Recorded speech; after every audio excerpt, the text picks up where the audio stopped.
பிதாவிற்கும் குமாரனுக்கும் பரிசுத்த ஆவிக்கும் மகிமை உண்டாவதாக. ஆமென். ஜெபிப்போம். எங்களை நேசிக்கிற நல்ல ஆண்டவரே, கிருபையுள்ள கர்த்தாவே, இந்த பரிசுத்த நாளுக்காக, பரிசுத்த ஆராதனைக்காக உமக்கு நன்றி செலுத்துகின்றோம். துதிகளின் மத்தியில் வாசம் செய்கின்ற எங்கள் திரியேக கடவுளே, பிதா குமாரன் பரிசுத்த ஆவியாகிய கடவுளே, உமை போற்றுகின்றோம், உமை ஸ்தோத்திரிக்கின்றோம், உமை வணங்குகின்றோம். சுவாமி, இந்த ஓய்வு நாளின் கால வேளையில் உடைய சன்னிதானத்திலே சற்று நேரம் நாங்கள் அமர்ந்திருந்து உடைய பிரசன்னத்தை நாங்கள் உணரவும், உடைய வார்த்தைகளை நாங்கள் கேட்கவும், உடைய ஆசீர்வாதங்களை பெற்றுக்கொள்ளும்படியான ஒரு ஸ்லாக்கியத்தை தந்தபடினாலே உமக்கு நன்றி செலுத்துகின்றோம். இந்த பரிசுத்த ஆராதனை நாங்கள் பாடுகின்ற பாடல்கள், வாசிக்கின்ற வேதம் அனைத்தும் நாமத்திற்கு மகிமையுள்ளதாக இருக்க கர்த்தர் தாமே கிருபை செய்ய வேண்டும் என்று நாங்கள் வேண்டிக்கொண்டோம். சுவாமி, கடந்த காலங்களெல்லாம் கண்மனை போல பாதுகாத்து வழிநடத்தி ஆசீர்வதித்து மீண்டும் வாழ்நாளில் இன்னொரு பரிசுத்த நாளை காணும்படியாக கிருபை செய்தமைக்காக நன்றி செலுத்துகின்றோம்.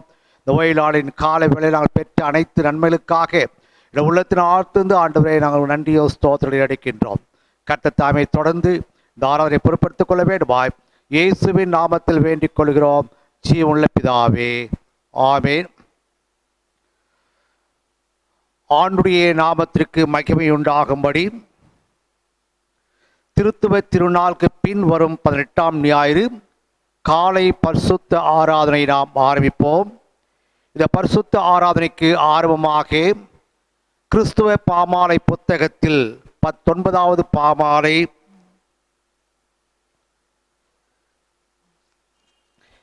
எவ்வண்ணமாக கர்த்தரே உமை வணங்குவேன், தெய்வீக ஈவை பெறவே இடென்ன தருவேன் என்ற பாமாலை பாடி நாம் இந்த பரிசுத்த ஆராதனையை ஆரம்பிப்போம்.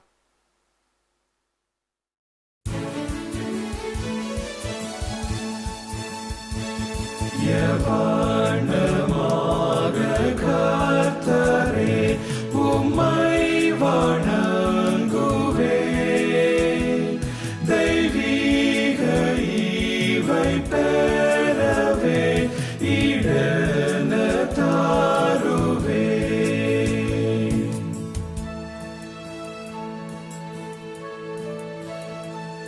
அநேக காணிக்கைகளால் உம் கோபம் மாறுவோம், நான் புண்ணிய கிரியை செய்வதால் கடாட்சம் வைப்பீரோ.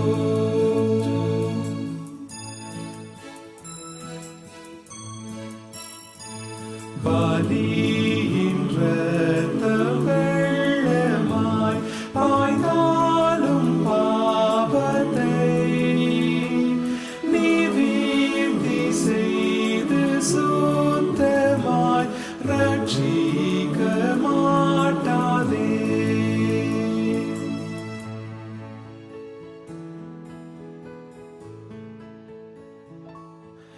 நான்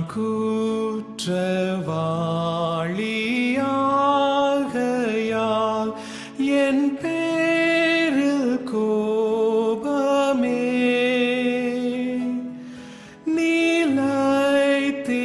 நிலைத்திருந்து சாபத்தால் அழிதல் நியாயமே.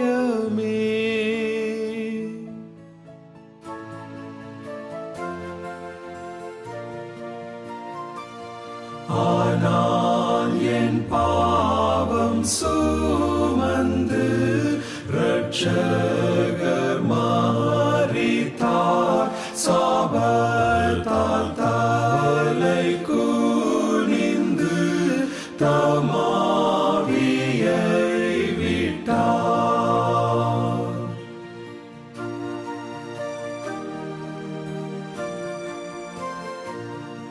இப்போதும் பரலோகத்தில் வேண்டுதல் செய்கிறார், உம் திவ்ய சந்நிதானத்தில் என்னை நினைக்கிறார்.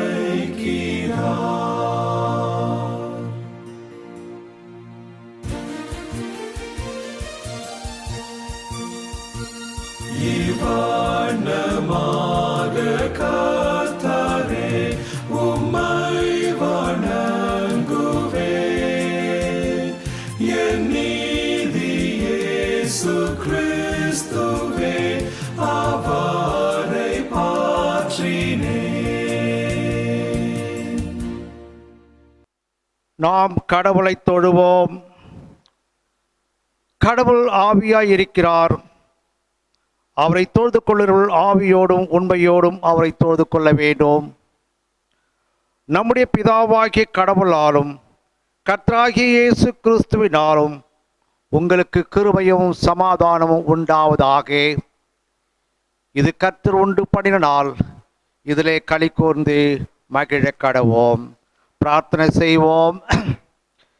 எங்கள் தந்தையாம் கடவுளே, உமது வல்லமையாலும் ஞானத்தாலும் எல்லாவற்றையும் படைத்து உமது குமாரனை எங்கள் இரட்சகராக தரும்படி உலகத்தில் அன்பு கூர்ந்தீரே, உமை போற்றுகிறோம். குமாரனாம் கடவுளே, பாவத்தை தவிர்த்து எல்லாவற்றிலும் எங்கள் போல் மனிதராகி எங்கள் பாவங்களுக்காக ஒப்பு கொடுக்கப்பட்டு எங்கள் நீதிக்காக உயிர் தெழும்பியவரே, உமை போற்றுகிறோம். பரிசுத்த ஆவியாகிய கடவுளே, எல்லா உண்மைகளுக்குள்ளும் எங்களை வழிநடத்தி கடவுளின் அன்பை எங்கள் நெஞ்சில் பொழிகிறவரே, உமை போற்றுகிறோம். பிதா, குமாரன், பரிசுத்த ஆவியாகிய கடவுளே, உமக்கு எக்காலமும் எல்லா புகழும் மகிமையும் உண்டாவதாக. ஆமேன். பாவ அறிக்கை. நமக்கு பாவம் இல்லை என்போமானால் நம்மை நாமே வஞ்சிக்கிறவர்களாயிருப்போம். நமக்குள் உண்மை இல்லை. நமது பாவங்களை அறிக்கையிட்டால் பாவங்களை நமக்கு மன்னித்து எவ்வித அநீதமும் நீங்க நம்மை சுத்திகரிப்பதற்கு அவர் நம்மத்தக்கரும் நீதியும் உள்ளவர். நான் எழுந்து என் தகப்படத்திற்கு போய், தகப்பனே, பரத்துக்கு விரோதமாக உமது பார்வையிலும் பாவம் செய்தேன். இனி உம்முடைய மகன் என்று சொல்லப்படுவதற்கு நான் பாத்திரன் அல்ல. உம்முடைய கூலிக்காரர்கள் ஒருவனாக என்னை வைத்துக் கொள்ளும் என்பேன். கடவுள் ராஜ்யம் சமீபித்திருக்கிறது. மனம் திரும்பி சுவிசேஷத்தில் நம்பிக்கை வையுங்கள். நமது பலவீனங்களுக்காக பரிதபிக்க முடியாத பிரதான ஆசிரியர் நமக்கிராமல் எல்லா விதத்திலும் நம்மை போல் சோதிக்கப்பட்டோம் பாவமில்லாத பிரதான ஆசாரியரே நமக்கு இருக்கிறார். நாம் முழங்காற்படியிட்டு மௌனமாக நம்மை நாமே சோதனை செய்வோம். சர்வ வல்லமுள்ள கடவுளிடத்தில் நாம் நமது பாவங்களை தாழ்மையோடு அறிக்கை செய்வோம். கிறிஸ்துவ கீர்த்தனை புத்தகத்தில் 155ஆம் கீர்த்தனை. பாவியாகவே வாரேன், பாவம் போக்கும் பலியாம் என் இயேசுவே வாரேன் என்ற கீர்த்தனை பாடி நம்முடைய பாவங்களை ஆண்டுடைய சமூகத்திலே அறிக்கை செய்வோம்.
பேய்மருள் உலகுடல்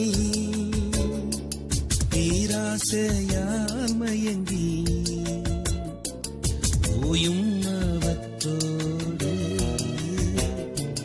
போரில்லையர்ச்சியாய் நான்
துன்பங்கள் நீக்கி உன்னை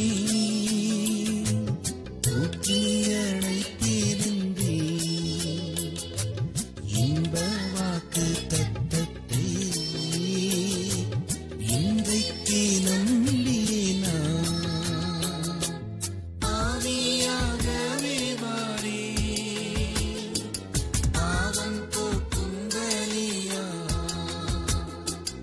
என் இயேசுவே வாரே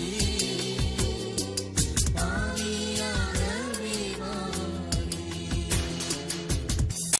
பாவத்தை அறிக்கை செய்த நாம் ஆண்டவரிடத்தில் பாவ மன்னிப்பின் நிச்சயத்தை நாம் பெற்றுக்கொள்வோம். சர்வ வல்லமையும் மிகுந்த இரக்கமுள்ள ஆண்டவர் மன்னிப்பையும் பாவ நிவர்த்தியும் நமக்கு கட்டளையிட்டருளி வாழ்க்கை சீர்படுத்துவதற்கான காலத்தையும் தமது பரிசுத்த ஆவியின் கிருபையும் தேற்றுதலையும் தந்தருள்வாராக. ஆமேன். கிறிஸ்துவுக்குள் அன்பார்ந்த திருச்சபையாரே, இந்த ஓய்வு நாளின் காலை வேளையில் உங்கள் யாவரையும் கூட ஆண்டு பெறால வாழ்த்துகின்றேன். இந்த காலை தியானத்திலே நீங்களும் பங்கு கொண்டு ஆண்டுடைய ஆசீர்வாதத்தை பெற்றுக்கொள்ளும்படியாக உங்களை அன்போடு கேட்டுக்கொள்கின்றேன். இந்த ஓய்வு நாளின் காலை வேளையிலே நாம் சிந்திக்கும்படியாக நமக்கு கொடுக்கப்பட்டிருக்கின்ற தலைப்பு மாற்றுத்திறன் வாழ்வின் புனிதம். மாற்றுத்திறன் வாழ்வின் புனிதம். Differently abled, sanctity of life. Differently able, sanctity of life. இதற்கு ஆதாரமாக நமக்கு கொடுக்கப்பட்டிருக்கின்ற 4 திருமை பாடங்கள். முதல் பாடமாக யாத்திராகமம் 4ஆம் அதிகாரம் வசனங்கள் 10 முதல் 17 வரை. இரண்டாம் பாடமாக அப்போஸ்தலனாகிய பவுல் கொரிந்தியருக்கு எழுதின 2ஆம் நிருபம் 12ஆம் அதிகாரம் வசனங்கள் 1 முதல் 10 வரை. மூன்றாம் பாடமாக சங்கீதங்களின் புஸ்தகம் 37. நான்காம் பாடமாக பரிசுத்த யோவான் எழுதின சுவிசேஷம் 5ஆம் அதிகாரம் வசனங்கள் 1 முதல் 9 வரை. ஜெபிப்போம். என் கண்மலையும் மீட்பரும் ஆகிய கர்த்தாவே, என் வாயின் வார்த்தைகளும் உம்முடைய வார்த்தைகளை கேட்டுக்கொண்டிருக்கின்ற அனைவருடைய இருதயத்தின் தியானமும் உம்முடைய சமூகத்தில் பிரீதியாய் இருப்பதாக. ஆமேன். மாற்றுத்திறன் வாழ்வின் புனிதம். Differently abled, sanctity of life. கிறிஸ்துவுக்குள் அன்பார்ந்த திருச்சபையாரே,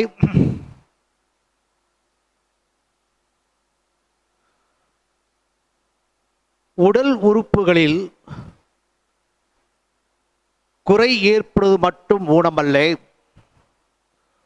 உள்ளத்தின் உணர்வுகளில் குறை ஏற்படுவதும் ஊனமே.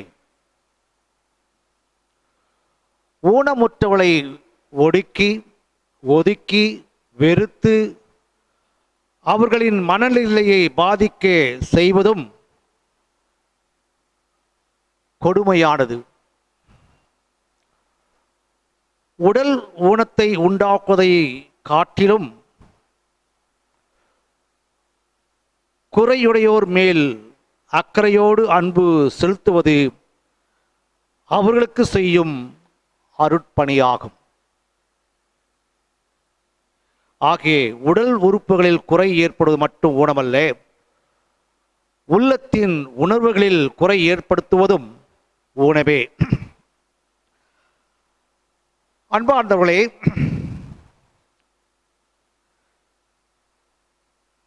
handicapped, physically handicapped, disabled என்ற சொல்லை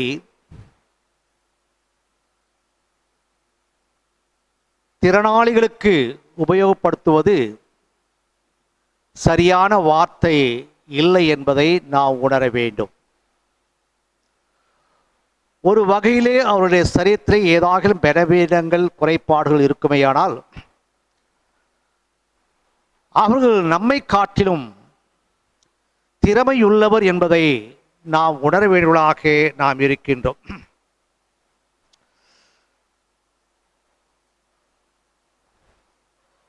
கடவுளின் படைப்பு இயற்கையில் வேறுபட்டது. அது ஒரு வகை கடவுளின் படைப்பில் உள்ள அழகு என்பதை வாழ்க்கையின் சாரம், கண்ணியம் மற்றும் மரியாதை ஆகியவற்றின் உலகளாவிய தன்மை ஆகும்.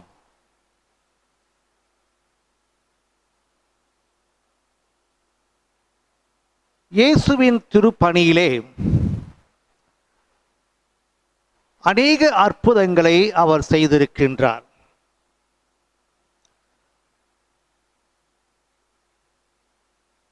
ஆண்டவர் செய்த அற்புதங்களிலே அதிக நன்மைகள் பெற்றவர்கள் குருடர், சப்பானியர், குஷ்டரோகிகள், சுகவீனமாய் இருந்தோர், பிசாசின் பிடியில் அகப்பட்டு துன்பப்பட்டோர், உடல் மற்றும் மனதளவில் பாதிக்கப்பட்டோர், இப்படிப்பட்ட மக்கள் ஆண்டவரிடத்திலே சுகத்தையும் அற்புதங்களையும் அவருடைய வாழ்க்கையிலே கண்டிருக்கிறார்கள். ஆகிய இந்த ஓய்வு நாளின் காலை வேளையிலே மாற்றுத்திறன் கொண்டவளை குறித்து நாம் சிந்திக்க அழைக்கப்பட்டிருக்கின்றோம். அவருடைய வாழ்க்கை புனிதம் நிறைந்த வாழ்க்கை என்பதை நாம் உணர வேண்டியவர்களாக நாம் இருக்கின்றோம். நம்முடைய பேராயத்திலே சாய்நாதபுரத்தில் அமைந்திருக்கின்ற அன்பு இல்லம் சரீர பிரகாரமாக மனரீதியாக பாதிக்கப்பட்ட பிள்ளைகளை பாதுகாக்கின்ற ஒரு அன்பு இல்லம். ஏறக்குறைய 38 பிள்ளைகள் அங்கே தங்கி பயன்பெற்று வருகிறார்கள். குடும்பங்களிலே இப்படிப்பட்ட பிள்ளைகளை வளர்ப்பது மிகவும் கடினம். ஒரு பாரமாக பெற்றோர்கள் எண்ணுகிறார்கள். ஆக இப்படிப்பட்ட பிள்ளைகளை பாதுகாக்க வேண்டும், அவர்களை சரியான விதத்திலே வளர்க்க வேண்டும் என்ற நோக்கத்திலே பேராயம் சரீர பிரகாரமாக மனரீதியாக பாதிக்கப்பட்ட மக்களுக்காக இந்த அன்பு இல்லம் ஆரம்பிக்கப்பட்டு அநேக ஆண்டுகளாக சிறப்பான முறையிலே நடைபெற்று அநேக பிள்ளைகள் பயன்பெற்று வருவதை நாம் அறிந்திருக்கின்றோம். இந்த ஓய்வு நாளின் காலை வேளையிலே நமக்கு கொடுக்கப்பட்டிருக்கின்ற திருமறை பகுதியிலிருந்து ஆண்டுடைய செய்தியை நாம் இப்போது தியானிக்கலாம். ஊனத்தில் ஆண்டவர் உறுதுணையாக இருக்கிறார்.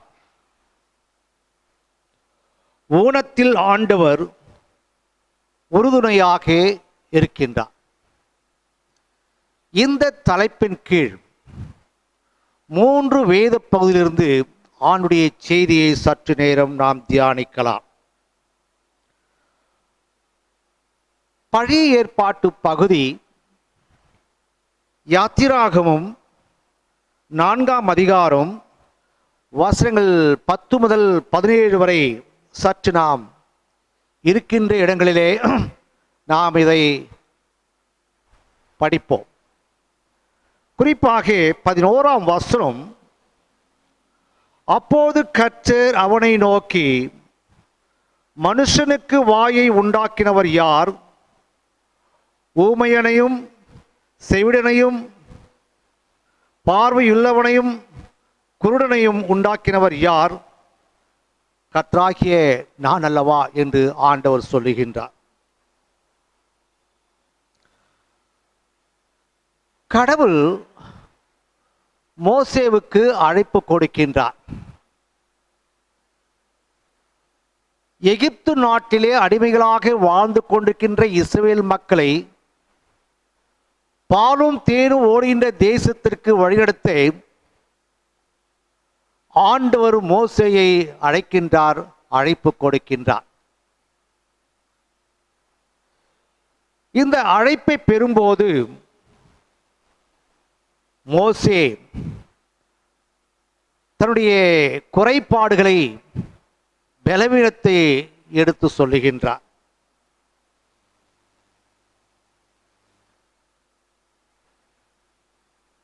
நான் எப்படி பார்வோன் ராஜாவிடம் சென்று அவரோடு நான் பேசுவது? எனக்கு பேச தெரியாதே, திக்கு வாயினாச்சே, நான் எப்படி அவரிடம் சென்று நான் பேச முடியும் என்று தன்னுடைய குறைபாடுகளை எடுத்து சொல்லுகின்றார். நான் திக்குவாயும் மந்த நாவும் உள்ளவன் என்று மோசே ஆண்டவரிடத்திலே தன்னுடைய குறைபாடுகளை சொல்லுகின்றார். அப்போது ஆண்டவர் மோசேவிடம் சொல்லுகின்றார், மனுஷனுக்கு வாயை உண்டாக்கினவர் யார்? ஊமையனையும் செவினையும் பார்வையுள்ளவனையும் குருடனையும் உண்டாக்கினவர் யார்? கர்த்தராகிய நான் அல்லவா என்று ஆண்டவர் மோசேவிடம் சொல்லுகின்றார். ஆகே நீ போ,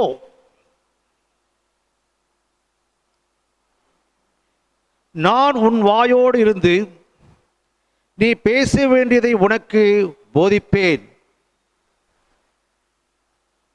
யாத்திராகம் 4ஆம் அதிகாரம் வசனங்கள் 10 முதல் 12 வரை. நீ போ, நான் உன் வாயோடு இருந்து நீ பேச வேண்டியதை உனக்கு நான் போதிப்பேன் என்கிறார். ஊனத்தில் கர்த்தர் ஊன்றுகோலாய் இருக்கின்றார். பல்வேறு தாளந்துகளை, சிறப்பு தன்மைகளை, குணங்களை தந்து வித்தியாசமாக, சிறப்பாக கடவுள் பயன்படுத்துகின்றார்.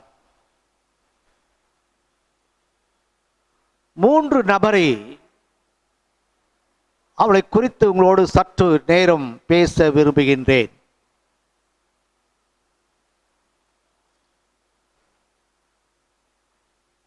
குறிப்பாக கவிஞர் ஜான் மில்டன் இங்கிலாந்து தேசத்தை சேர்ந்தவர். 1608ஆம் ஆண்டு லண்டனில் பிறந்தவர். 1674ஆம் ஆண்டு அவர் கர்த்தருக்குள் நித்திரைந்தார்.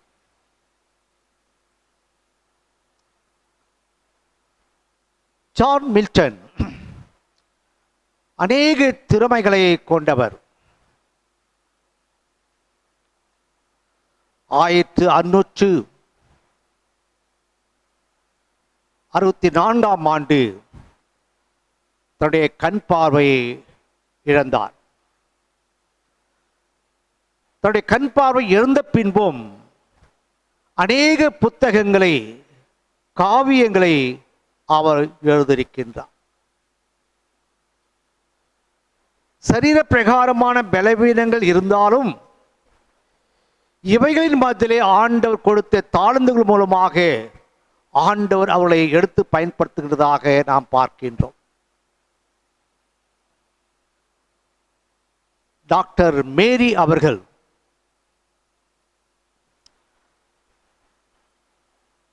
தன்னுடைய இடுப்புக்கு கீழ்ப்பக்கத்திலே நடக்க முடியாத ஒரு பலவீனம், 2 கால்களும் செயலிழந்த நிலைமை, நடக்க முடியாத ஒரு சூழ்நிலை, எழுந்து நிற்கவும் முடியாது, வீல் சேரில் அமர்ந்து கொண்டே எந்த பணிகளையும் அவர்கள் செய்வார்கள். ஆண்டவர் நல்ல திறமைகளை, தாளந்துகளை கொடுத்திருக்கின்றார். இருப்பினும் சரீர பலவீனங்கள். ஆக என்னை போன்ற மக்களுக்கு நான் உதவி செய்ய வேண்டும் என்று எண்ணி பாகாயும் மென்டல் ஹாஸ்பிட்டல் நம்பிக்கை இல்லத்தை அவர்கள் துவங்கினார்கள். அந்த நம்பிக்கை இல்லத்தின் மூலமாக தன்னை போல் பாதிக்கப்பட்ட மக்கள், மனரீதியாக, சரீர ரீதியாக பாதிக்கப்பட்ட மக்கள் அங்கே அனுமதிக்கப்பட்டு அங்கே கொடுக்கப்படுகின்ற சிகிச்சை மூலமாக அநேக நன்மை பெற்று சுகம் பெற்று வருகிறார்கள். ஆக டாக்டர் மேரி அவர்கள் தன்னுடைய இடுப்புக்கு கீழ்ப்பகுதி செயலிழந்த ஒரு நிலைமை, நடக்க முடியாத நிலைமை, நிற்க முடியாத ஒரு நிலைமை, இவைகளின் மத்தியிலும் ஆண்டவர் அவளை எடுத்து பயன்படுத்துகின்றார்.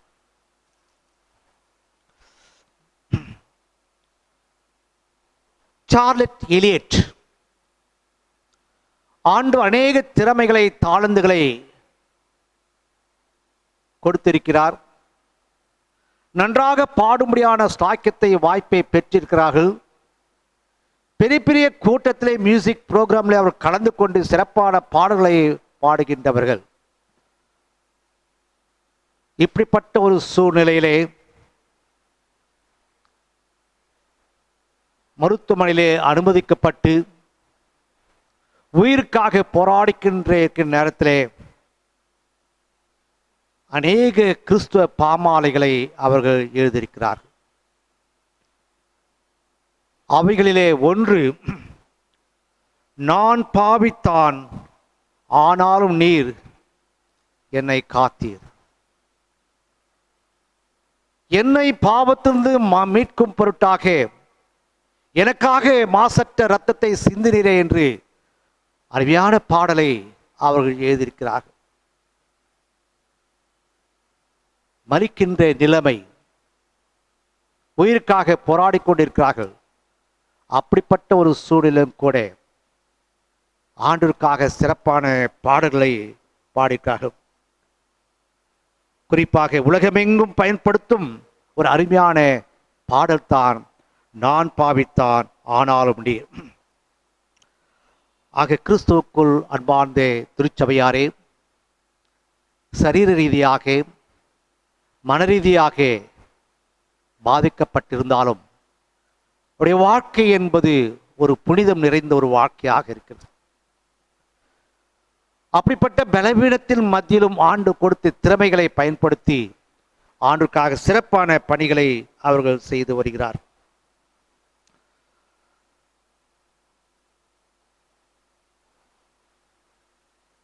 லூக்கா 18ஆம் அதிகாரத்திலே ஒரு பிறவி குருடனை நாம் பார்க்கின்றோம். நடக்க முடியாதே, பார்வை தெரியாதே, சாலை ஓரமாக உட்கார்ந்து பிச்சை எடுத்துக் கொண்டிருக்கின்ற ஒரு மனிதன். சமுதாயம் அவனை தள்ளிவிடுகிறது, சமுதாயம் அவனை வெறுக்கின்றது. அந்த வழியாக இயேசு கிறிஸ்து தன் சீடர்களோடு புறப்பட்டு சென்று கொண்ட வேளையிலே அந்த நடக்கும் சத்தத்தை கேட்டு இயேசு கிறிஸ்து வந்திருக்கிறார் என்று அறிந்து ஆண்டவரை அழைக்கின்றார். தாவீது குமாரனே, எனக்கு இரங்கும் என்று கூப்பிடுகின்றார். ஆனால் சீடர்களோ மற்றவர்களோ அவனை அதட்டுகிறார்கள், அவனை அவமானப்படுத்துகிறார்கள். இருப்பினும் அவன் அதிக சத்தத்தோடு தாவீது குமாரனே எனக்கு இரங்கும் என்று சொல்லும்போது ஆண்டவருடைய சத்தத்தை கேட்டு அவனை அழைத்து வாருங்கள் என்று சொல்றார். ஆண்டவருக்கு கண் பார்வையை கொடுக்கிறார். மீண்டும் சமுதாயத்திலே கண்ணியத்தோடு மரியாதையோடு வாழ முடியாத ஒரு வாய்ப்பை, புதிய வாழ்க்கையை ஆண்டவருக்கு தந்திருக்கின்றார். இரண்டாவதாக யோவான் எழுதின சுவிசேஷம் 5ஆம் அதிகாரம். அங்கே எருசலேமில் இருக்கின்ற பெதஸ்தா என்ற குளத்தின் அருகே இருக்கின்ற ஒரு மனிதனை ஆண்டவர் பார்க்கின்றார். யோவான் 5ஆம் அதிகாரம் வசனங்கள் 1 முதல் 9 வரை. இந்த பகுதியை நாம் சற்று சிந்தித்து பார்ப்போமேயானால்,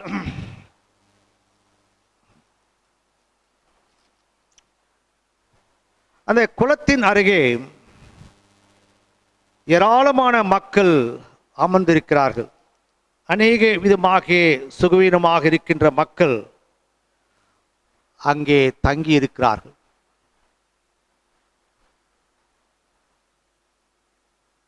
தேவதூதன்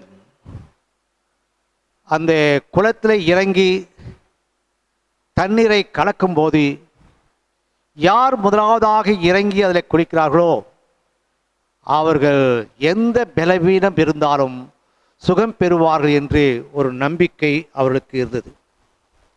ஆகவே அநேக வியாதியஸ்தர்கள் அங்கே இரவும் பகலுமாக தங்கியிருக்கிறார்கள். அப்படிப்பட்ட ஒரு சூழ்நிலை இயேசு கிறிஸ்து அங்கே ஒரு மனிதனை காண்கிறார். 38 வருஷம் வியாதி கொண்டிருந்த ஒரு மனுஷன் அங்கே இருந்தான். படுத்திருந்த அவனை கண்டு அவன் வெகு காலமாய் வியாதியஸ்தன் என்று அறிந்து அவனை நோக்கி, சொஸ்தமாக வேண்டும் என்று விரும்புகிறாயா என்று இயேசு கேட்கின்றார். அதற்கு அந்த மனிதன், ஆம் ஆண்டவரே, நான் சுகம் பெற விரும்புகிறேன் என்று சொல்லுகின்றார். இயேசு அவனை நோக்கி, எழுந்திரு, உன் படுக்கை எடுத்துக்கொண்டு நட என்று ஆண்டவர் சொல்லுகின்றார்.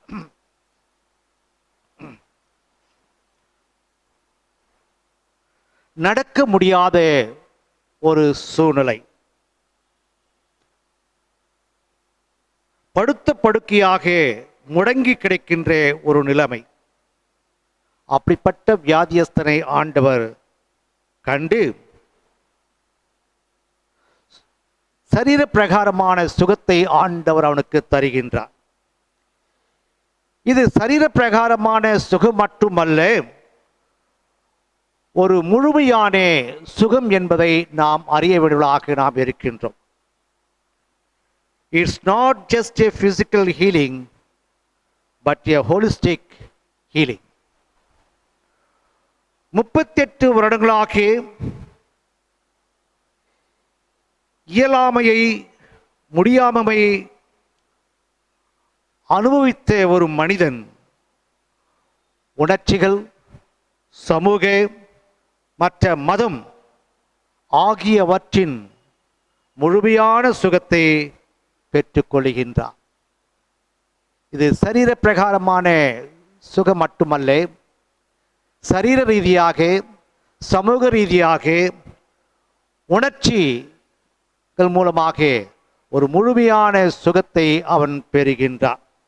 இப்படிப்பட்ட மக்கள் சமுதாயத்திலே அவளை ஒதுக்கி வைக்கிறார்கள், தள்ளி வைக்கிறார்கள். அப்படிப்பட்ட மக்களுக்கு ஆண்டவர் சுகத்தை கொடுப்பதன் மூலமாக சமுதாயத்திலே கண்ணியத்தோடும் சந்தோஷத்தோடும் மரியாதையோடும் வாழும்படியான ஒரு வாய்ப்பை ஆண்டவர் இங்கே தருவதை நாம் பார்க்கின்றோம். சுகவீனம் உள்ளவர்கள், அங்கவீனம் உள்ளவர்கள், கோவில், குடும்பம், சமுதாயம்,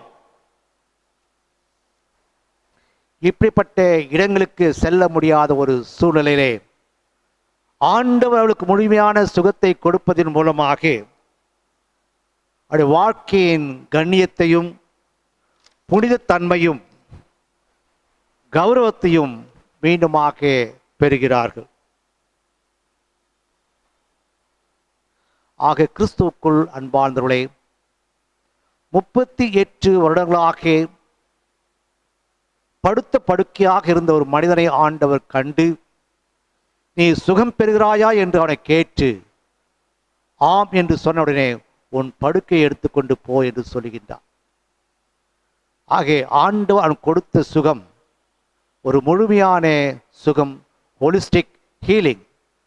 உணர்ச்சி வசமாகவும் சமூக ரீதியாகவும் மத ரீதியாகவும் ஒரு முழுமையான சுகத்தை பெற்று கண்ணியத்தோடு சந்தோஷத்தோடு மரியாதையோடு வாழ முடியாத வாய்ப்பை ஆண்டவர் அங்கே தருகின்றார். மூன்றாவதாக அப்போஸ்தலனாகிய பவுல் கொரிந்தியருக்கு எழுதிய 2ஆம் நிருபம் 12ஆம் அதிகாரம் வசனங்கள் 1 முதல் 10 வரை நாம் சற்று வாசித்து பார்ப்போமேயானால், இங்கே அப்போஸ்தலனாகிய பவுலை குறித்து மிக தெளிவாக சொல்லப்படுகின்றது. அப்போஸ்தலனாகிய பவுலை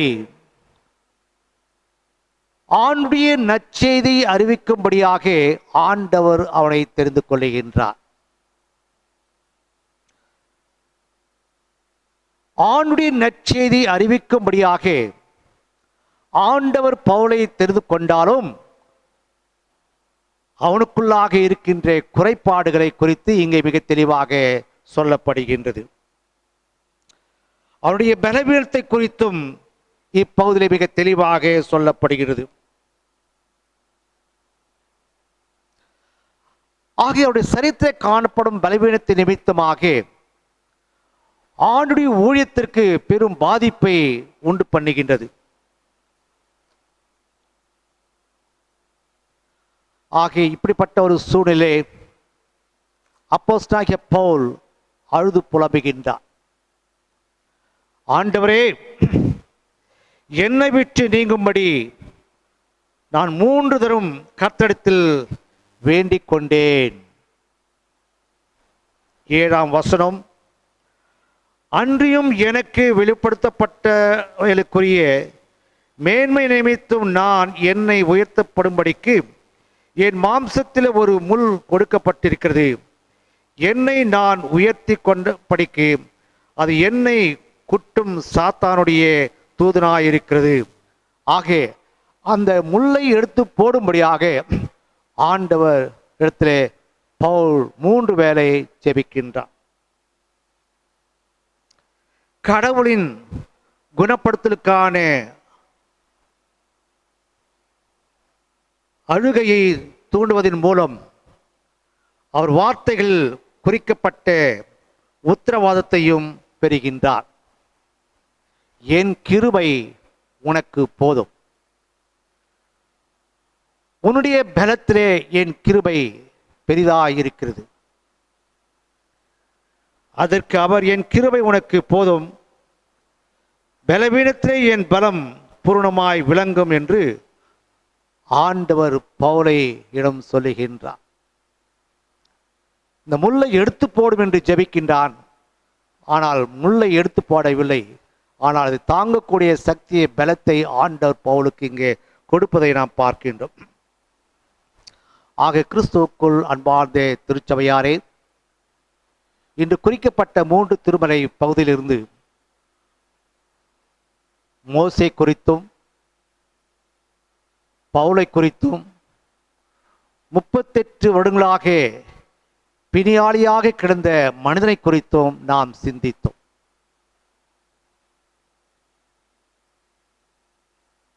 பலவீனங்கள் குறித்து அதிகமாக கவலைப்படாமல், பலவீனத்தின் மத்தியிலும் ஆண்டு கொடுத்த திறமைகளை பயன்படுத்தி ஆண்டவருக்காக நற்செய்தி அறிவிப்பது, ஆண்டவருக்காக சாட்சியாக வாழ்வது, அது பெரிதென்று என்ன நாம் கடமைப்பட்டிருக்கின்றோம். ஆக ஜான் மில்டன் முழுமையாக கண் பார்வை இருந்தாலும் ஆண்டவர் அவனை எடுத்து பயன்படுத்துகின்றார். டாக்டர் மேரி நடக்க முடியாத சூழ்நிலையிலும் கூட ஆண்டவர்களை எடுத்து அநேகருக்கு ஆசீர்வாதமாக பயன்படுத்தியிருக்கின்றார். சார்லட் எலியட் மறிக்கின்ற நிலைமையிலும் கூட அநேக கிறிஸ்துவ பாடல்களை எழுதும்படியாகும், அநேகரை கேட்டு மனம் மாறும்படியாக ஆண்டவரை எடுத்து பயன்படுத்தி இருக்கின்றார். ஆக கிறிஸ்துவுக்குள் அன்பார்ந்தவர்களே, மன ரீதியாக சரி ரீதியாக பாதிக்கப்பட்ட மக்கள் அவருடைய புனித வாழ்க்கையை மீண்டும் நாம் சிந்தித்து பார்க்க வேண்டும். அப்படிப்பட்ட மக்களை நாம் உதாசீனம் படுத்தாமல், அவளை கேவலப்படுத்தாமல், சமுதாயத்தை கொடுக்க வேண்டிய கௌரவத்தையும் கண்ணியத்தையும் மதிப்பையும் நாம் கொடுக்க கடமைப்பட்டிருக்கின்றோம். ஆக இந்த காலை வேளையிலே அப்படிப்பட்ட மக்களை நினைவு கூறுவோம், அவளுக்கு நாம் ஜெபிப்போம். கடவுள் நம்மை ஆசீர்வதிப்பாராக. ஆமென். ஆண்டுடைய செய்தி கேட்டு நாம் ஆண்டவரை துதித்து போற்றுவோம். கிறிஸ்துவ கீர்த்தனை புத்தகத்தில் 169ஆம் கீர்த்தனை, தேவனே நான் ஊமதண்டையில் இன்னும் நெருங்கி சேர்வதே என் ஆவல் பூமியில் என்ற கீர்த்தனை பாடி ஆண்டு நாமத்தை மகிமைப்படுத்துவோம்.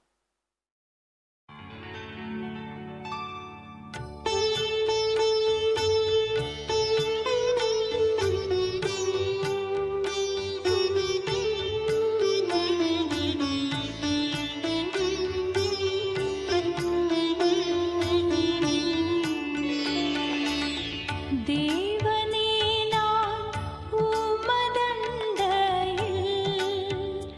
இன்னும் நெருங்கி சேர்வதே என் நாவல் பூமியில். தேவனே நான் உமதண்டையில் இன்னும் நெருங்கி சேர்வதே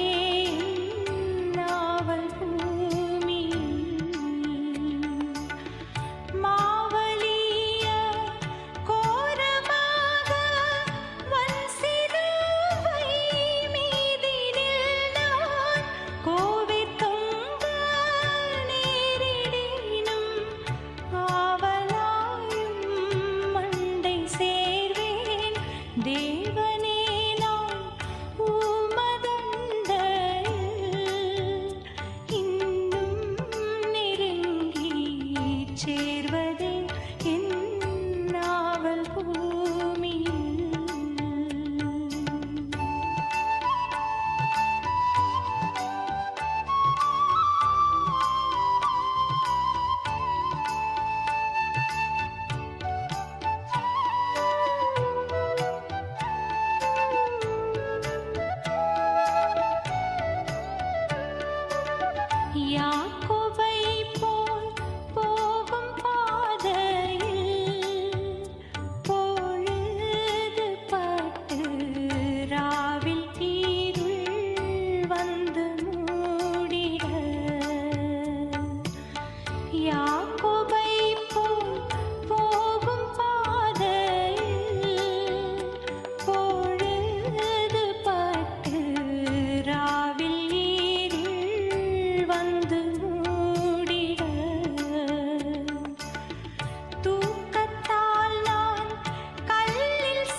தேவனே நான் உமதண்டையில்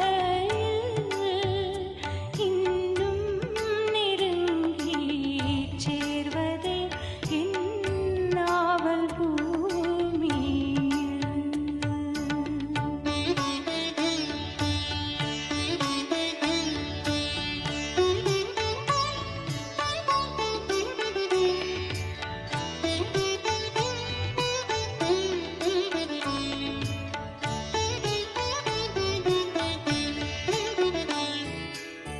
பருத்துக்கேறும் படிகள் போலவே என் பாதை தோன்ற பண்ணும் ஐயா என்றன் தேவனே. பருத்துக்கேறும் படிகள் போலவே என் பாதை தோன்ற பண்ணும் ஐயா என்றன் தேவனே.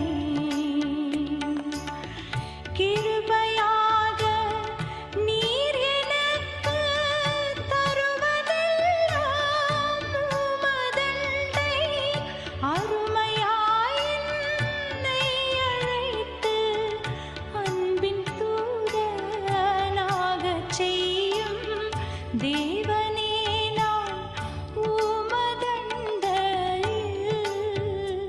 இன்னும் நெருங்கி சேர்வதே என் நாவல் பூமியில்.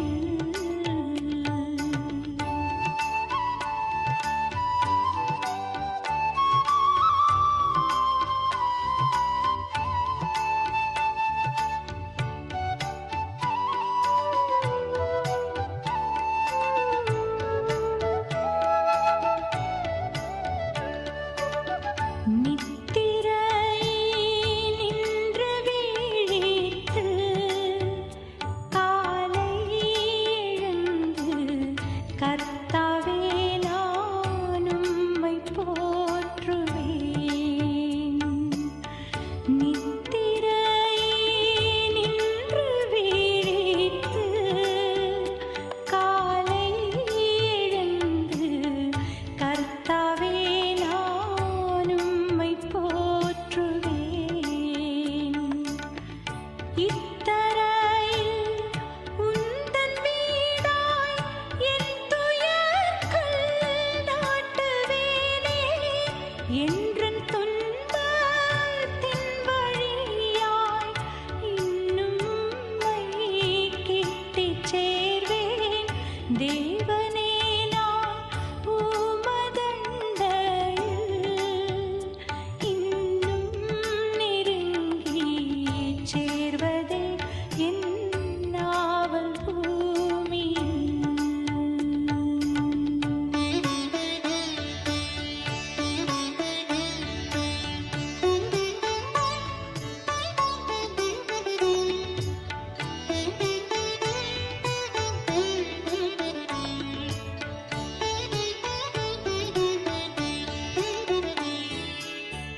ஆனந்தமா சிட்டை வீரித்து பரவசமாய் ஆகாயத்தில் ஏறிப் போயினும். ஆனந்தமா சிட்டை வீரித்து பரவசமாய் ஆகாயத்தில் ஏறிப் போயினும்.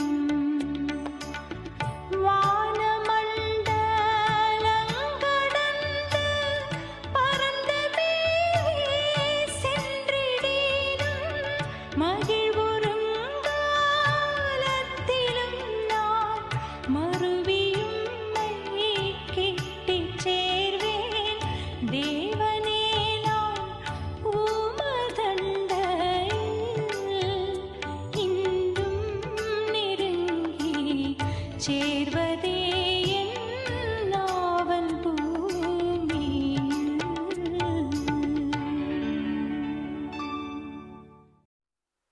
திருச்சபைக்கான அறிவிப்புகள். வருகின்ற நாட்களில் பிறந்த நாட்களை காண இருப்பவர்கள் இன்று 11ஆம் தேதி Mr Sundar Johnson, Mr David Ezhumalai, Mrs Thangamani. 12ஆம் தேதி Mrs Jebanitha Bhaskar, Miss E Annie Priscilla. 13ஆம் தேதி மிஸ்டர் டேனியல் ராஜ். 14ஆம் தேதி Miss Jennifer Persis Devathilak, Mr Jonathan Charles, Mrs Epsibai Jose. 15ஆம் தேதி மிஸ்ஸஸ் ஜே அலெக்ஸ் மல்லிகா. 16ஆம் தேதி Mrs Joyce Stephen, Miss Rebecca Vinolia, Mr Steve Joyson, Mr M Naveen Raj. பிறந்த நாட்களை காண இருக்கின்றவர்களுக்கு திருச்சபையின் சார்பாக நல்வாழ்த்துக்களை கூறிக்கொள்கின்றோம். கர்த்தர் இவளை ஆஸ்வதிப்பாராக. அவ்விதமாக வருகின்ற நாட்களில் திருமண நாளை காண இருப்பவர்கள் இன்று 11ஆம் தேதி Mr Daniel Durai Singh and Mrs Pamela Rachel Daniel. திருமண நாளை காண இருக்கின்ற இவளுக்கு திருச்சபையின் சார்பாக நல்வாழ்த்துக்களை கூறிக்கொள்கிறோம். கர்த்தர் இவளை ஆஸ்வதிப்பாராக. தொடர்ந்து நம்முடைய திருச்சபைக்காக நாம் ஜெபிப்போம். சுகவீனமாக இருக்கின்றவர்களை நாம் ஜெபத்தில் நினைவு கூறுவோம். நம்முடைய சபையிலே முதியோர்களை நாம் நினைவு கூறுவோம். கர்த்தர் அவர்களுக்கு இந்த நாட்கள் வேண்டிய சுகத்தையும் பலத்தையும் ஆண்டு கூட்டி கொடுப்பாராக. அதைத் தொடர்ந்து நாம் கொரோனா தொற்று நோய்க்காக நாம் தொடர்ந்து ஜெபிப்போம். பாதிக்கப்பட்ட மக்களுக்கு ஆண்டவர் தாமே வெகு சீக்கிரத்தில் பூர்ண சுகத்தை தருவாராக. நம்முடைய திருச்சபையிலே பாதிக்கப்பட்ட மக்களுக்கும் ஆண்டவர் தாமே நல்ல சுகத்தையும் பலத்தையும் கூட்டி கொடுப்பாராக. குறிப்பாக நம்முடைய திருச்சபை சார்ந்து மிஸ்ஸஸ் நிஷா பாலின் செல்வின் அவர்களும் இந்த கொரோனா தொற்று நோயினால் பாதிக்கப்பட்டு அவர்கள் சிஎம்சி மருத்துவமனையிலே சிகிச்சை பெற்று சுகம் பெற்று வருகிறார்கள். கர்த்தர் தாமே அவருக்கு வேண்டிய பூர்ண சுகத்தை தந்து சுகத்தோடு வீடு திரும்ப கர்த்தர் கிருபை செய்வாராக. அவளையும் அடைய கணவர் சகோதரர் செல்வின் அவர்களுக்காக நாம் தொடர்ந்து நாம் ஜெபிப்போம். கர்த்தர் அவளை ஆஸ்வதிப்பாராக. ஜெபிப்போம். அன்பு நிறைந்த ஆண்டவரே, பரிசுத்தமுள்ள பிதாவே, ஓய்வு நாளுக்காக நன்றி செலுத்துகின்றோம். இந்த பரிசுத்த ஆராதனைக்காக நன்றி செலுத்துகின்றோம். இந்த ஓய்வு நாளின் காலை வேளையிலே நாங்கள் சிந்திக்கும்படியான ஒரு நல்ல தலைப்பை ஆண்டவரே நீர் தந்தீர். அதற்காக நன்றி செலுத்துகின்றோம். மன ரீதியாக சரீர ரீதியாக பாதிக்கப்பட்ட மக்களை நினைவு கூறுவோம். அவளுக்காக ஜெபிக்கும்படியான ஒரு வாய்ப்பை இந்த நாளிலே தந்தமைக்காக நன்றி செலுத்துகின்றோம். அவருடைய வாழ்க்கை புனிதம் நிறைந்த ஒரு வாழ்க்கை என்பதை மீண்டுமாக நாங்கள் நினைவு கூறுவதற்காக நன்றி செலுத்துகின்றோம் சுவாமி. ஆம் ஆண்டவர், வேதத்திலே அநேக மக்களை நாங்கள் பார்க்கின்றோம். சரீர ரீதியாக மன ரீதியாக பாதிக்கப்பட்ட மக்களை நாங்கள் நினைவு கூறுகின்றோம். எந்தெந்த விதத்தில் ஆண்டவரை நீர் அவளை எடுத்து பயன்படுத்துகிறீர் என்பதையும் நாங்கள் அறிந்தோம். அதற்காக நன்றி செலுத்துகிறோம். மோசே திக்குவாயன் மந்தநாவு கொண்டவன். இருப்பினும் ஆண்டவர் அநேக தாளந்துகளை கொடுத்தீர். அந்த தாளந்துகளின் அடிப்படையிலே ஆண்டவரை அவனை சிறந்த ஒரு தலைவராக எடுத்து நீர் பயன்படுத்தினீர் சுவாமி. நன்றி செலுத்துகின்றோம். அப்போஸ்தலனாகிய பவுல் தன்னுடைய வாழ்க்கையிலும் குறைபாடுகள் காணப்பட்டது. இவைகளின் மத்தியிலும் ஆண்டவரே உடைய ஊழியத்தை செய்யும்படியாகும், உடைய நற்செய்தியை பரவும்படியாக அவனை வல்லமையாக எடுத்து பயன்படுத்துகிறீர் சுவாமி. நன்றி செலுத்துகின்றோம். நீர் வாழ்ந்த காலத்தில் அநேகருக்கு அற்புதங்களை செய்திருக்கிறீர். அநேகர் நன்மை பெற்றிருக்கிறார்கள். குறிப்பாக அங்கவீனம் உள்ளவர்கள் ஆண்டவரிடத்திலே அநேகர் சுகம் பெற்றிருக்கிறார்கள் சுவாமி. கண் பார்வை இழந்தவர்கள், நடக்க முடியாதவர்கள், சப்பானியர்கள், குஷ்டரோகிகள், இப்படிப்பட்ட மக்களும் ஆண்டவரே சுகம் பெற்றிருக்கிறார்கள். மிக சிறப்பாக இந்த நாளின் நற்செய்தி பகுதியிலே 38 வருடங்களாக படுத்த படுக்கையாக இருந்த மனிதனை ஆண்டவரின் தாமே கண்டு, நீ சுகம் பெற விரும்புகிறாயா என்று கேட்டபோது, ஆம் நான் சுகம் பெற வேண்டும் என்று சொல்லும்போது, நீ எழுந்து நட என்று சொன்னீரே. ஆண்டவர் எழுந்து நடந்தான் சுவாமி. இது சரீர பிரகாரமான சுகம் மட்டுமல்ல, வாழ்க்கையில் ஒரு முழுமையான சுகத்தை அவன் பெற்றிருக்கான் சுவாமி. உணர்ச்சி பூர்வமாக, மத ரீதியாக, சமூக ரீதியாக அவன் சுகம் பெற்று சமுதாயத்தில் ஆண்டவர் கண்ணியத்தோடும் மரியாதையோடும் வாழும்படியான ஒரு வாய்ப்பை, புதிய வாழ்க்கையை நீ கொடுத்திருக்கிறீர் சுவாமி. நன்றி செலுத்துகின்றோம். இன்றைய நாட்களிலும் கூட ஆண்டவரே அப்படிப்பட்ட மக்களை நீர் வளமையாக எடுத்து நீர் பயன்படுத்தி வருகிற சுவாமி. நன்றி செலுத்துகின்றோம். John Milton, doctor Mary, Charlotte Elliott அநேக பலவீனத்திலும் மத்தியிலும் ஆண்டவரே உடைய நாமத்துக்கு மகிமையாக எடுத்து நீ பயன்படுத்துவதற்கு சுவாமி நன்றி செலுத்துகின்றோம். இன்னுமாக அநேக மக்கள் ஆண்டவரே இந்த சமுதாயத்தில் வாழ்ந்து கொண்டிருக்கிறார்கள் சுவாமி. அப்படிப்பட்ட மக்களுக்கும் ஆண்டவரே சமுதாயத்திலே நல்ல ஒரு கண்ணியமான வாழ்க்கை, புனிதம் நிறைந்த வாழ்க்கையை நீ தந்துவதற்காக நன்றி செலுத்துகின்ற சுவாமி. அப்படிப்பட்ட மக்களுக்கு சமுதாயத்தில் ஆண்டவர் நல்ல ஒரு மதிப்பையும் நீர் கொடுத்துவதற்காக நன்றி செலுத்துகின்றோம். இடைப்பேராயத்திலே ஆண்டவரே அன்பு இல்லத்திற்காக நாங்கள் ஜெபிக்கின்றோம். ஏறக்குறைய 38 நபர்கள் ஆண்டவரை அங்கே தங்கி பயன்படுத்துவார்கள் சுவாமி. மன ரீதியாக சரீர பிரகாரமாக பாதிக்கப்பட்ட மக்கள் ஆண்டவரே அவர்களையும் ஆண்டவரை தாமே சிருஷ்டித்திருக்கிறீர் என்பதை நான் உணர்கின்றோம் சுவாமி. அவருடைய வாழ்க்கைக்காக நன்றி செலுத்துகின்றோம். ஆண்டு அது உம்மால் கிடைக்கப்பட்ட ஒரு வாழ்க்கை என்பதை உணர்ந்து நாங்கள் நன்றி செலுத்துகின்றோம் சுவாமி. அப்படிப்பட்ட மக்களை தொடர்ந்து நீர் ஆஸ்வதிக்க வேண்டும் என்றும் அந்த நிறுவனத்திற்காக நாங்கள் ஜெபிக்கின்றோம். ஆண்டவரே இன்னொரு இடத்துல பொறுப்பாளர்களும் கற்று ஆஸ்வதிக்கும்படியாக நாங்கள் வேண்டிக்கொண்டோம் சுவாமி. இந்த நாளின் செய்தி அனைவருக்கும் ஆசீர்வாதமாக இருக்கும். அப்படிப்பட்ட மக்களை நான் நினைவுக்கூறவும் அவளுக்காக ஜெபிக்க முடியாத ஒரு ஸ்லாக்கியத்தை தந்தமைக்காக நன்றி செலுத்துகின்றோம். இந்த வேளையிலே திருச்சபைக்காக ஒவ்வொரு குடும்பங்களுக்காக நாங்கள் ஜெபிக்கின்றோம். ஒவ்வொரு குடும்பங்களை கற்று ஆஸ்வதியும் சுவாமி. சுகவீனமுள்ளவர்களுக்கு ஆண்டவர் நல்ல சுகத்தை தாரும் சுவாமி. முதியோர்களுக்கு ஆண்டவர் வேண்டி நல்ல சுகத்தை பலத்த நாட்களில் தம்மை கூட்டிக் கொடுக்க வேண்டுமாய் வேண்டிக்கொண்டோம். மிக சிறப்பாக இந்த கொரோனா தொற்று நோய்க்காக ஆண்டவர் நாங்கள் ஜெபிக்கின்றோம். அநேகர் தன்னுடைய உயிரை எழுந்திருக்கிறார்கள் சுவாமி. ஆதரவையும் சமாதானத்தை குடும்பத்தின் மக்களுக்கு தாரும் சுவாமி. பாதிக்கப்பட்ட நபர்களுக்காக நாங்கள் ஜெபிக்கின்றோம். வெகு சீக்கிரம் பூர்ண சுகம் பெற்று ஆண்டவர் வீடு திரும்ப கர்த்தர் கிருபை செய்யும் சுவாமி. இடைய திருச்சபையிலும் ஆண்டவர் அநேகர் பாதிக்கப்பட்டிருக்கிறார்கள் சுவாமி. அவர்களுக்காக நாங்கள் ஜெபிக்கிறோம். மிக சிறப்பாக ஆண்டவரே திருமதி நிஷா பாலின் செல்வினர்களுக்காக உடைய சமூகத்தில் வருகின்றோம் சுவாமி. எதிர்பாராத விதமாக ஏற்பட்டிருந்த சுகவீனத்திற்காக வருகின்றோம். இருப்பினும் ஆண்டவர் சிஎம்சி மருத்துவமனை அனுமதிக்கப்பட்டு கொடுத்து வரப்பட்ட சிகிச்சை நிமித்தமாக சுகம் பெற்றுவதற்காக நன்றி செலுத்துகின்றோம் சுவாமி. உடைய கரம் அவரை தாங்கும்படியாக அவரை ஆஸ்வதிக்கும்படியாக கொடுக்கப்பட்ட சிகிச்சைகளுக்கு ஆசீர்வாதமாக இருக்க கர்த்தர் கிருபை செய்யும். பூர்ண சுகம் பெற்று சந்தோஷத்தோடு மகிழ்ச்சியோடு வீடு திரும்ப தொடர்ந்து சாட்சியாக வாழ கிருபை செய்ய வேண்டும் என்று நாங்கள் வேண்டிக்கொண்டோம் சுவாமி. இந்த நாட்டுக்காக, மாநிலத்திற்காக, தேசத்திற்காக ஆண்டவரை நாங்கள் ஜெபிக்கின்றோம். தலைவர்களுக்காக ஆண்டவரை நாங்கள் ஜெபிக்கின்றோம் சுவாமி. ஒவ்வொரு கர்த்தர் ஆஸ்வதிக்கும்படியாக நாங்கள் வேண்டிக்கொண்டோம் சுவாமி. அடியனுடைய குடும்பத்தையும் ஜானுடைய குடும்பத்தையும் ஆண்டவரை தொடர்ந்து ஆசீர்வதித்து திருச்சபைக்கு ஆண்டவரே பயனுள்ளதாக எங்களை எடுத்து நீர் பயன்படுத்துவதற்காக நன்றி செலுத்துகின்றோம். இந்த நாளின் செய்தியாளர்களுக்கு ஆசீர்வாதமாக இருக்க கர்த்தர் கிருபை செய்ய வேண்டும் என்று இயேசுவின் நாமத்தில் வேண்டிக் கொள்கிறோம் பிதாவே. ஆமென். என் ஆத்துமாவே கர்த்தரை ஸ்தோத்ரி, என் முழு உள்ளமையோட பரிசுத்த நாமத்தை ஸ்தோத்ரி. என் ஆத்துமாவே கர்த்தரை ஸ்தோத்ரி, அவர் செய்த சகல உபகாரங்களை மறவாதீர். ஆமென். நம்முடைய ஆண்டவராகிய இயேசு கிறிஸ்துவின் கிருபையும் பிதாவாகிய தேவனுடைய அன்பும் பரிசுத்த ஆவியின் ஐக்கியமும் நாம் அனைவரோடும் இன்றும் என்றும் சதா நாட்களிலும் நிலைத்திருப்பதாக. ஆமென். கர்த்தர் நம்மோடு இருப்பாராக. அவர் நமது ஆவியோடு இருப்பாராக. சமாதானத்தோடு கடந்து செல்வோம் கர்த்தருடைய நாமத்தினாலே. ஆமென். God bless you. அனைவருக்கும் ஸ்தோத்திரம்.